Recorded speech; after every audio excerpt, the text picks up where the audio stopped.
नमस्कार दोस्तों, आइए इस अध्याय का अंतिम सवाल हल करते हैं। क्या कह रहा है? कह रहा है एक अवतल दर्पण की वक्रता त्रिज्या 10 सेंटीमीटर है। तो भैया जो वक्रता त्रिज्या है कितना है? 10 सेंटीमीटर। तो यह आपका दिया है। सबसे पहले हम लोग लिखेंगे दिया है। दिया है लिखिए, अपनी गणना लिखिए, आपकी मर्जी। चलिए r बराबर कितना हो गया? 10 सेंटीमीटर, ठीक है ना। उसके बाद वस्तु को 10 गुना बड़ा, तो ये 10 गुना जो बड़ा है m है, ठीक, 10 दिया है। अब क्या कर रहा है? 10 गुना बड़ा देखने के लिए वस्तु की स्थिति ज्ञात कीजिए। भैया u ज्ञात करना है। तो चलिए सबसे पहले हम लोग सवाल को करते हैं। हमारा जो फार्मूला है वह है f बराबर r/2। f बराबर r/2। तो जो f का मान तो है वही पूछ रहा है, r का मान आपका दिया है, तो r का मान हम लोग रख लेंगे। 2 एकम 2, 2 पंजे 10। तो f बराबर 5 ये आ गया। ध्यान देना, हमारा दर्पण कौन सा है? अवतल दर्पण।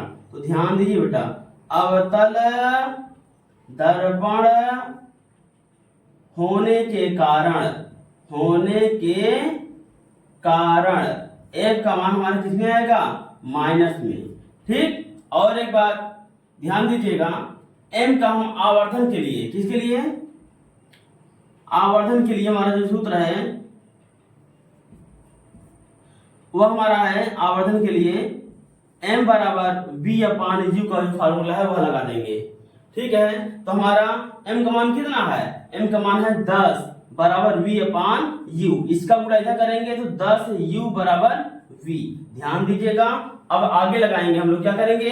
हमारा जो फार्मूला है लेंस दर्पण का 1/f बराबर 1/u प्लस 1/v। इस फार्मूले को हम लोग ध्यान देखेंगे तो हमारा ध्यान दीजिएगा, f का मान कितना है? f का मान -5 माना गया है, ठीक है। इसी -5 को रखेंगे। 1/-5 बराबर 1/u प्लस 1/v का मान हम लोग आवर्धन से निकाले थे। v का मान कितना निकाले थे? 10u। तो 10u। अब क्या करेंगे? देखिए भैया, यहाँ पहले u और यहाँ पहले u, क्या करेंगे? इन दोनों का लासा ले लेंगे। तो 1/-5 को हम नीचे कॉपी कर लिए, उतार लिए। उसके बाद क्या करेंगे? 10u हमारा जो लासा आया है इससे भाग देंगे, u कटेगा, यानी कि u दहमा 10 बढ़ गया है। 10 का गुणा 1 में 10 में 10 प्लस, ठीक। अब 10 ध्यान दीजिएगा, अब वैसे अगर देखा जाए u दहमा 10 बढ़ गया, 10 का 10 हो गया, वैसे ही 10u 10u हो जाएगा, ठीक। तो क्या कितनी बार गया?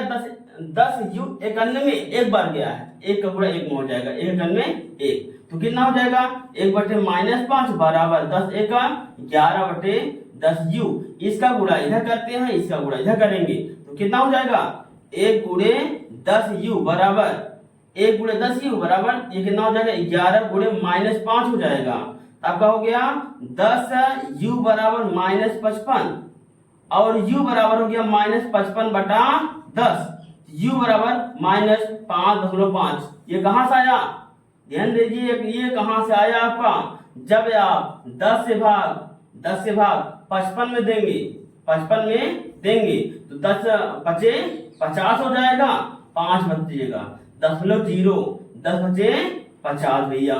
यह आपका यही से आपका 5.5 आया है। एक बात और ध्यान दीजिएगा, u सदा ऋणात्मक होता है, इसीलिए इसका आंसर 5.5 ही मान्य होगा, ठीक है। 5.5 ही मान्य होगा। चलिए आज आपका यह अध्याय समाप्त हुआ। अब अगले अध्याय में आपसे मिलते हैं, तब तक के लिए नमस्कार।